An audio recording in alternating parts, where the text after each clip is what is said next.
নমস্কাৰ বন্ধুসকল আপোনালোকক স্বাগতম জনাইছো অসম প্ৰস্তুতি নামৰ চেনেলটিৰ তৰফৰ পৰা আজি মই লৈ আহিছো এখন প্ৰিভিয়াছ ইয়াৰ কুৱেশ্যন পেপাৰ যিখন আছিল গুৱাহাটী হাইকোৰ্টৰ কম্পিউটাৰ এছিষ্টেণ্টৰ পদটোৰ কাৰণে 2019 চনত মই ইয়াৰ আগতে প্ৰশ্নখনৰ আগৰ পাৰ্টটো আলোচনা কৰিছো আপোনালোকে প্লিজ প্ৰশ্নখনৰ আগৰ পাৰ্টটো গৈ চাব পাৰে ডেসক্ৰিপচনত লিংকটো থাকিব আৰু যদি চাইছে তেনেহলে আজি আৰম্ভ কৰোৱা হ'ব ভিডিওটোৰ প্ৰথম কুৱেশ্যনটো select the word which is different from other three words আমি ইয়াৰ পৰা বাছি উলিয়াব লাগে মানে জয়পুৰ ৰায়পুৰ কানপুৰ আৰু শিলঙৰ পৰা বাছি উলিয়াব লাগে যে কোনখন ঠাই এই বাকি তিনিখন ঠাইতকৈ অলপ বেলেগ এতিয়া ইয়াৰ আনসাৰটো হ'ব বন্ধুসকল অপচন নম্বৰ সি কানপুৰ কাৰণ কি হয় বন্ধুসকল জয়পুৰ ৰায়পুৰ আৰু শিলং ভাৰতবৰ্ষৰ কোনোবা নহয় কোনোবা এখন ৰাজ্যৰ ৰাজধানী হয় কিন্তু কানপুৰ কোনো এখন ৰাজ্যৰে ৰাজধানী নহয় গতিকে আনসাৰটো কি হ'ব কানপুৰ যেহেতু আমাক ইয়াৰ পৰা ঠাইকেইখনৰ মাজৰ পৰা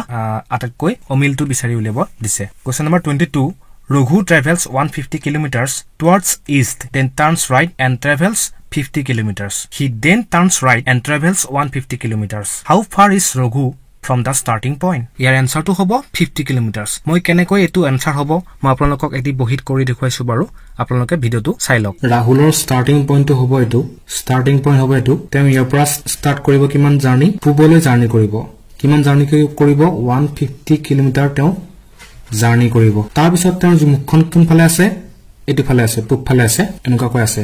পূব ফালে মুখখন আছে তাৰ পিছত তেওঁ কি কৰিব 50 কিলোমিটাৰ দক্ষিণে আহিব কাৰণ তেওঁ যেহেতু ৰাইট ফালে ঘুৰিলে তেওঁ ৰাইট ফালে কি হ'ব দক্ষিণ ফালে কিমান ঘুৰিলে তেখেতে 50 কিলোমিটাৰ ঘুৰিলে ঠিক আছে তাৰ পিছত প্ৰশ্নটো কোৱা হৈছে যে তেওঁ আকৌ পুনৰ ৰাইট সাইডে ঘুৰিলে আকৌ ৰাইট সাইডে ঘুৰিলে তেখেতে আকৌ ইফালে ঘুৰিব লাগিব তেখেতৰ ৰাইট সাইড হ'ব এটো ৰাইট সাইডে কিমান ঘুৰিলে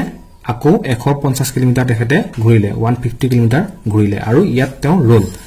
আমাক এটা প্ৰশ্নটো সুধিছে কি তেওঁ এতে যত যাত্ৰাটো শেষ কৰিলে শেষ কৰা যাত্ৰাটো যেটো বিন্দু হ'ব সেই বিন্দুটো বাৰু তেওঁ যাত্ৰা কৰা বিন্দুতকৈ কিমান দূৰত হ'ব আমি এতে উলিয়াব লাগে ইয়াৰ পৰা ইয়ালৈ যেটো ডিসটেন্স সেই ডিসটেন্সটো উলিয়াব লাগে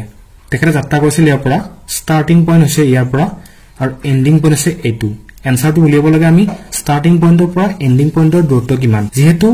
আমি দেখিছো যে এই ষ্টাৰ্টিং পইণ্ট আৰু এন্ডিং পইণ্ট আমি যদি এটা ৰেখা টানি দিও কাল্পনিক ৰেখা টানি দিও তেনেহলে সেই কাল্পনিক ৰেখাডাল এই তাৰ পুনে থকা এই ৰেখাডালৰ সমান হয় আৰু এই ৰেখাডালৰ মানটো আমি জানো কিমান 50 কিলোমিটাৰ গতিকে এনসাৰটো কিমান হ'ব ইয়াৰ পুনে থকা ৰেখাডালৰ দূৰত্ব হি একেখিনি হ'ব কিমান হ'ব 50 কিলোমিটাৰই হ'ব গতিকে তেখেতে যাত্ৰা কৰা বিন্দুটোৰ পৰা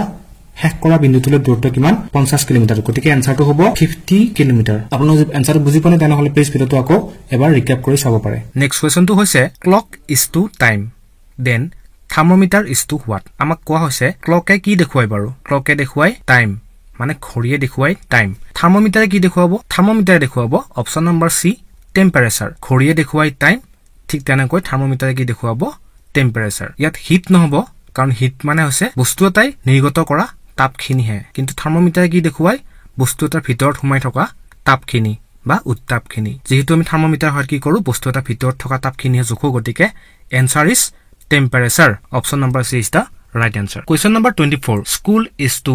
education then court is to what এতিয়া এনসাৰটো কি হ'ব option number B is the right answer justice হ'ব ইয়াৰ এনসাৰটো কেনেকৈ কাৰণ স্কুলত আমি কি পাওঁ শিক্ষা পাওঁ ঠিক তেনেদৰে কোৰ্টত আমি কি পাওঁ জাস্টিস বা ন্যায় পাওঁ so the answer is option number B justice question number 25 which one is the same as Mumbai Kolkata and Cochin year answer to হ'ব চেন্নাই কাৰণ চেন্নাই সাগৰৰ পাৰত অৱস্থিত বাকি এখন ঠাইৰ দৰে question number 26 ACE is to BDF then GIK is equal to what বন্ধুসকল মই আপোনালোকক এই ৰিজনিংৰ যেটো question আছে 26 নম্বৰ কপিত মই কৰি দিছো আপোনালোকে চাওক আমাক দিয়া আছে ACE is to BDF then GIK is কিমান হ'ব বাৰু ACE পৰা BDF কেনেকৈ আছে আমি প্ৰথমতে চাব লাগিব কিমান কেনেকৈ হ'ব A ৰ পৰা হৈছে B C পৰা হৈছে D আৰু E ৰ পৰা হৈছে F ঠিক তেনেদৰে ইয়াতো কেনেকৈ হ'ব এতিয়া ইয়াৰ পৰা কি হ'ব G পৰা কিমান হ'ব H হ'ব I ৰ পৰা কি হ'ব J হ'ব আৰু K ৰ পৰা কি হ'ব L হ'ব গতিকে এনসাৰটো কি হ'ব H J আৰু L এনসাৰটো হ'ব H J আৰু L বিশেষ একো নাই এৰ পিছৰ বৰ্ণটো হৈছে B C পিছৰ বৰ্ণটো হৈছে D E পিছৰ বৰ্ণটো হৈছে F ঠিক তেনেদৰে আমি উলিয়াব লাগিব G পিছৰ বৰ্ণটো H I পিছৰ বৰ্ণটো হৈছে J আৰু K ৰ পিছৰ বৰ্ণটো হৈছে L গতিকে এনসাৰটো হ'ব H J আৰু L নেক্সট আমাক 28 নম্বৰ পৰা 30 নম্বৰলৈ কেইটামান কোৱেশ্চন দিছে আমি সেই কোৱেশ্চন কেইটাৰ পৰা বিচাৰি উলিয়াব লাগে কোনটো অমিল আছে তাৰ পৰা এতিয়া প্ৰথম কোৱেশ্চনটো আছে 63 84 91 আৰু 65 ইয়াৰ মাজৰ পৰা অমিলটো হ'ব 65 হ'ব কাৰণ 63 84 91 এই আটাইকেইটা হাতেৰে কি হয় হৰণ যায় বা হাতেৰে ভাগ যায় 7 9 গুণ 63 7 12 84 আৰু 7 13 91 কিন্তু আমি 65 হাতেৰে সম্পূৰ্ণকৈ ভাগ কৰিব নোৱাৰো গতিকে এনসাৰটো হ'ব অপচন নম্বৰ ডি 65 ইয়াত 65 টো অমিল আছে আটাইকেইটাতকৈ কোৱেশ্চন নম্বৰ 28 আছে ৰেড পিংক গ্ৰীন আৰু ইয়েলো ইয়াৰ এনসাৰটো হ'ব পিংক কাৰণ ৰেড গ্ৰীন আৰু ইয়েলো ৰামধেনুক দেখা পোৱা 7টা ৰঙৰ 3টা কিন্তু পিংক কালাৰটো আমি ৰামধেনুক দেখা নাপাও so the answer is pink question number 29 bail application affidavit আৰু মুভি টিকেট এনসাৰটো হ'ব মুভি টিকেট আপোনালোকে নিশ্চয় গমে পাইছে নিশ্চয় এই এনসাৰটো মুভি টিকেট হ'ব কাৰণ বেইল এপ্লিকেশন এফিডেভিট এইবিলাক কোড ব্যৱহাৰ হয় কোৰ্টত ব্যৱহাৰ হয় কিন্তু movie ticket is not related to court so the answer is movie ticket question number 30 mirror is to reflective as glass is to mirror যেনেকৈ প্ৰতিফলিত হয় তেনেহলে গ্লাছ কি হ'ব বাৰু আমাক তাকেই সোধা হৈছে এনসাৰটো হ'ব ট্ৰান্সপাৰেন্ট ট্ৰান্সপাৰেন্ট মানে হৈছে স্বচ্ছ মিৰৰ বা দাপনৰ ধৰ্মটো হৈছে প্ৰতিফলিত ধৰ্ম কিন্তু গ্লাছৰ ধৰ্মটো হৈছে ট্ৰান্সপাৰেন্ট বা ই স্বচ্ছ so the answer is option number A transparent বন্ধুসকল আমি এতিয়া আহিছো জেনেৰেল ইংলিছৰ কেইটামান কোৱেশ্চনলৈ প্ৰথম কোৱেশ্চনটো হৈছে fill up the following with appropriate preposition আমি তলৰ প্ৰশ্নকেইটাৰ পৰা এপ্ৰোপ্ৰিয়েট প্ৰিপজিশনটো বাছি উলিয়াব লাগে কোৱেশ্চন নম্বৰ 31 আছে ইনডেপ্টেড ইনডেপ্টেডৰ পিছত কি বহে বাৰু এনসাৰটো হ'ব টু ইনডেপ্টেড টু আমি যদি কাৰোবাৰ ওচৰত ধাৰ খাই থাকো তেনেহলে তাক কি বুলি কোৱা হ'ব indebted to I am indebted to him মানে মই তেওঁৰ ওচৰত ঋণগ্ৰস্ত so the answer is 2 option number B is the right answer question number 32 life is not a bed dash roses life is not a bed of roses hobo option number B is the right answer my father will retire from service dash a year answer to hobo option number C in my father will retire from service in a year question number 34 don't look dash on him don't look down on him look down mane hoise karobak nijotkoi নিজ বুলি দেখা question number 35 I am angry that's my sister এনসাৰটো হ'ব I am angry with my sister angry পিছত বন্ধুসকল with বহিব পাৰে বা at বহিব পাৰে with কেতিয়া বহিব যেতিয়া হেতু মানুহ এজনৰ লগত জড়িত হ'ব খংটো আমি যদি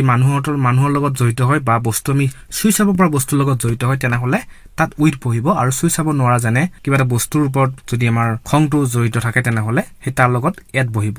angry at বহিব তেতিয়া আৰু এই ক্ষেত্ৰত যেটো মাই সিস্টাৰ মানে এজন তাৰ ভনিয়েক হয় ভনিয়েকক যেটো সুই চাব পাৰে গতিকে তাৰ আগত কি বহিব উইথ বহিব I am angry with my sister বন্ধুসকল আইছো এটা নতুন কোৱেশ্চনলৈ কোৱেশ্চনটো হৈছে ফাইন্ড দি কাৰেক্ট অটোনিমছ ইয়াত অটোনিমছ হ'ব নালাগে একচুয়ালি হ'ব লাগিছিল এন্টোনিমছ হ'ব লাগিছিল এন্টোনিমছ মানে হৈছে বিপৰীত শব্দ অৰেলৰ বিপৰীত শব্দটো কি হ'ব বাৰু অপচন কেইটা ভিতৰৰ পৰা অৰেলৰ বিপৰীত শব্দটো হ'ব ৰিটেন অৰেল মানে হৈছে কোৱা আৰু ৰিটেন মানে হৈছে লিখা বা লিখিত নেক্সট কোৱেশ্চনটো হৈছে ডিক্লাইন মানে কি অগ্ৰাহ্য কৰা ডিক্লাইনৰ বিপৰীত শব্দটো কি হ'ব বাৰু ডিক্লাইনৰ বিপৰীত শব্দটো হ'ব একসেপ্ট কৰা option number A is the right answer accept মানে কি গ্ৰহণ কৰা ডিক্লাইন এন্টোনিম হ'ব একসেপ্ট মাইনৰিটিৰ এন্টোনিমটো কি হ'ব মেজৰিটি হ'ব এটো এটা easy question option number C is the right answer float মানে হৈছে উপঙাৰ বিপৰীতটো কি হ'ব বাৰু তল যোৱা